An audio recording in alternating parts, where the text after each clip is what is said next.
Undang-Undang 2 Darjat, Menteri Hud selamat. Akhirnya keputusan daripada Peguam Negara Tan Sri Idrus Harun berhubung kes Menteri Perusahaan, Peladangan dan Komoditi Datuk Dr. Muhammad Khairuddin Ahmad Razali yang mengingkari SOP kuarantin COVID-19 selepas pulang dari Turki pada 7 Julai 2020 dikeluarkan.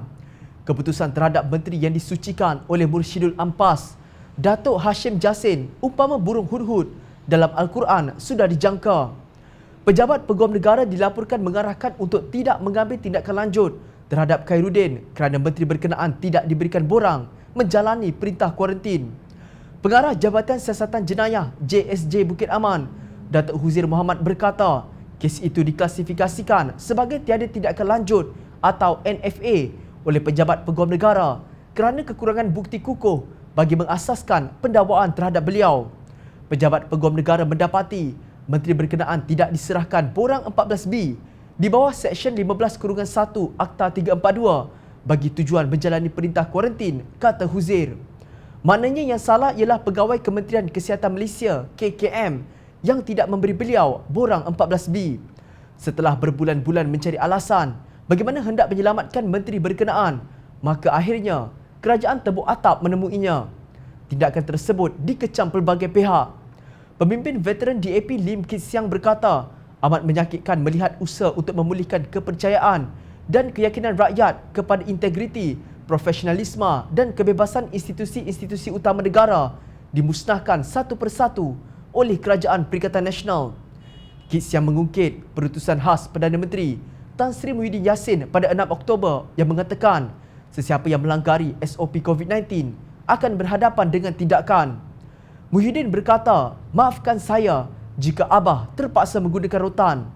Masa itu Muhyiddin tidak menyebut tentang isu borang 14B.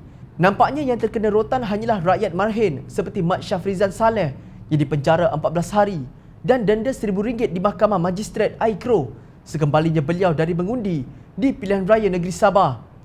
Mengulas mengenainya, pengasas Parti Muda Syed Saddiq Syed Abdul Rahman berkata, dia balik ke Sabah untuk mengundi selepas pulang ke Semenanjung terus membuat ujian COVID. Kerana tidak kuarantin 14 hari, dia didenda RM1,000, jel 14 hari. Padahal menteri yang sarankan tiada keperluan untuk kuarantin 14 hari bila balik dari Sabah. Mana keadilan? Ada ramai menteri yang balik tidak kuarantin pun 14 hari. Kenapa ada undang-undang yang berbeza? Ketua Angkatan Muda Keadilan AMK Akmal Nasir turut memberi pandangan yang sama bagi kes berkenaan. Beliau mendakwa keputusan tidak mengambil tindakan lanjut terhadap Khairuddin menunjukkan wujud pendakwaan antara dua darjat.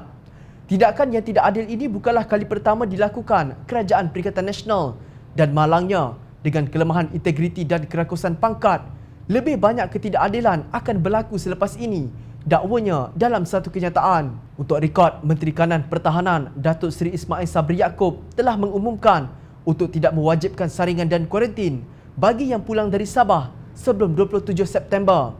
Sementara itu, Ketua Pengarah Kesihatan Tan Sri Dr. Nur Hisham Abdullah dilaporkan sekali lagi menegaskan pengurusan tertinggi kementeriannya tidak dimaklumkan mengenai kompaun ke atas Khairuddin dan pelanggaran perintah kuarantin dilakukan menteri itu. Tak kira isi borang atau tidak, seorang menteri sepatutnya menjadi teladan kepada rakyat, bukan kecaman daripada rakyat.